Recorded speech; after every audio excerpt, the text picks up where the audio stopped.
had to spend little more time than normal to get to the stage where we could really worship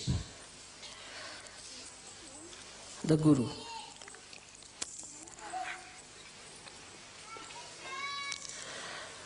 When we worship our Guru,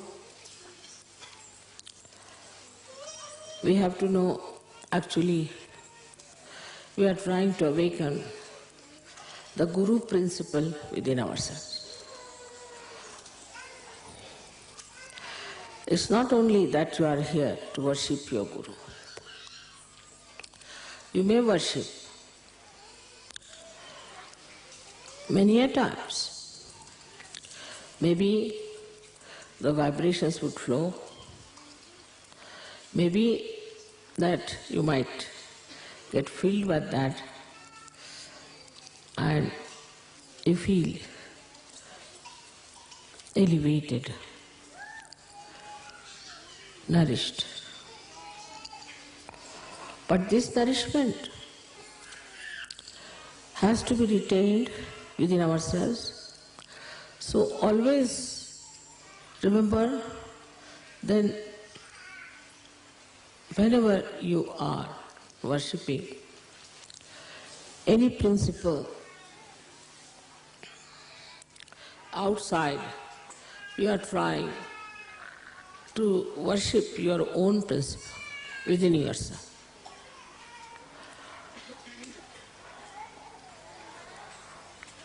Within us, as you know, in all of us, there lies the principle of Guru. It's very interesting to notice the Guru principle being drawn beautifully round the Nabhi chakra. You never see any chakras connected with the Guru principle. You see Nabhi and around is the Bhavasagara.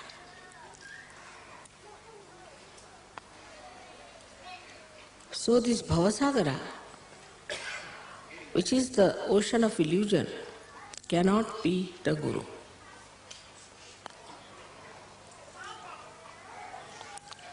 So there are hidden chakras within this Bhavasagara, within us, which are to be awakened and to be brought to light, to be manifested.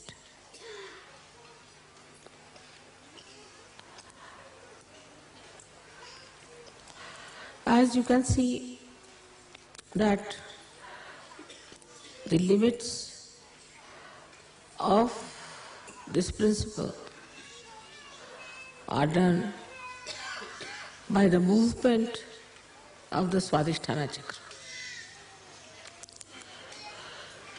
Swadhisthana is the chakra which gives you first and foremost thing is the creativity. A person who is a Guru has to be creative by nature. If you are not a creative person, you cannot become a Guru. For example,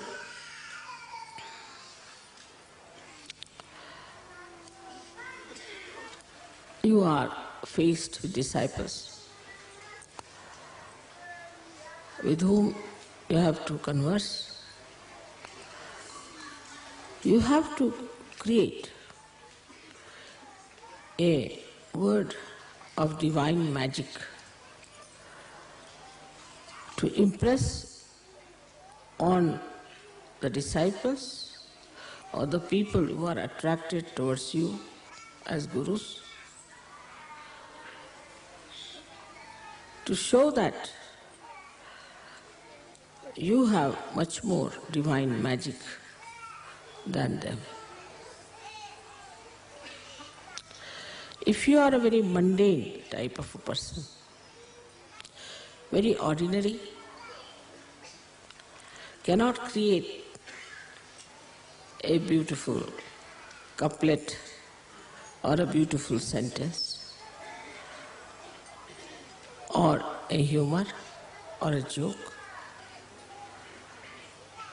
or a beautiful painting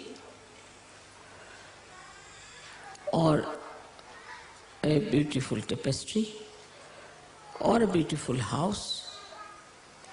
If you lack in creativity, you will lack in your Guru principle.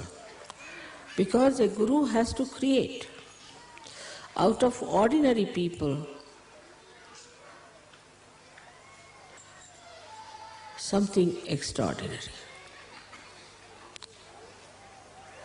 He should be able to create a new personality out of an old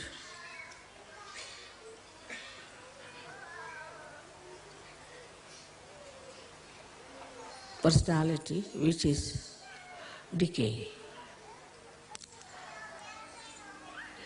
So the first principle you have to understand within yourself, that you should be able to create a new personality in a person.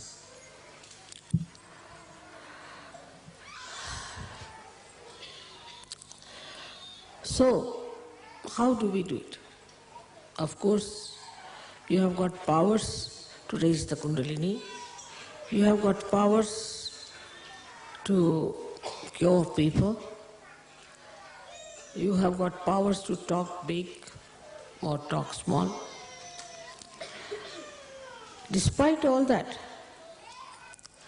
if you cannot create a new personality out of the persons with whom you are dealing, then you are not a Guru. And the new personality has to be a special personality of very unique combination of compassion and dynamism.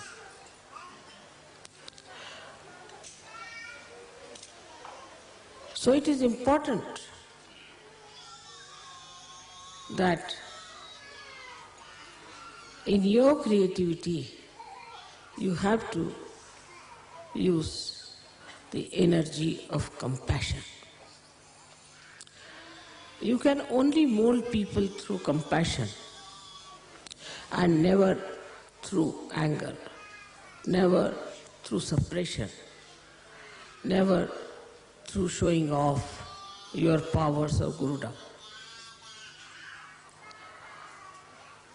Unless and until you handle the situation and the personality very carefully, showing all the respect, showing all the concern and all the love for the person whom you are giving realization, just showing off that you are a great Guru, it will only create a kind of a fear about you, and after some time people would not like to see your faces.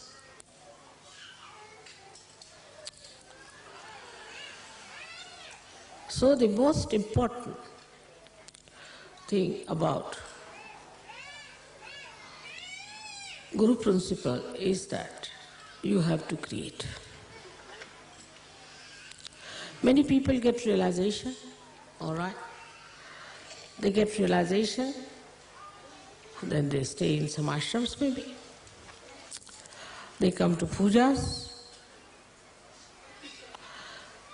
they listen to music, they may dance, they laugh, they are collective, but still their Guru principle is not awakened unless and until they have created many, many more Sahajogis.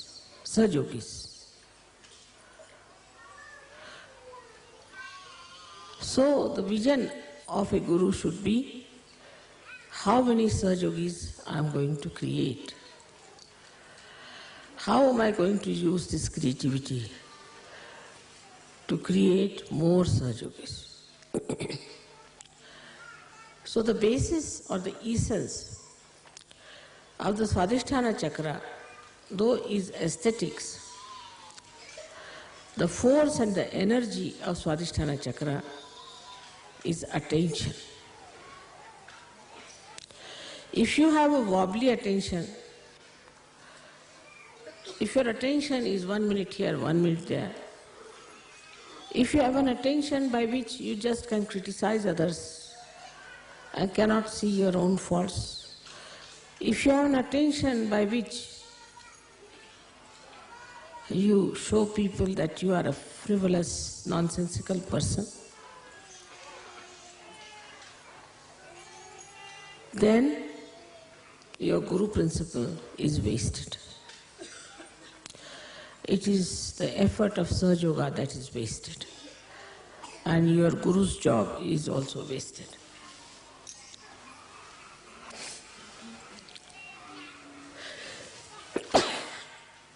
Minimum of minimum. First, the attention has to be pure. But pure attention doesn't mean harshness. It doesn't mean asceticism. It doesn't mean disciplining your eyes like a blinkers of horse. But in all freedom, your attention to be concentrated. Where do we pay our attention the most? If we are honest, we can think on human level, we pay our attention to our children, to our wife, to our husbands, to our family, the relationships which are with love. So, when your attention has got the compassion and the love for another person, then only you can work out the realization of others. If you have to work out the realization of others, it has to be an intense love for another person.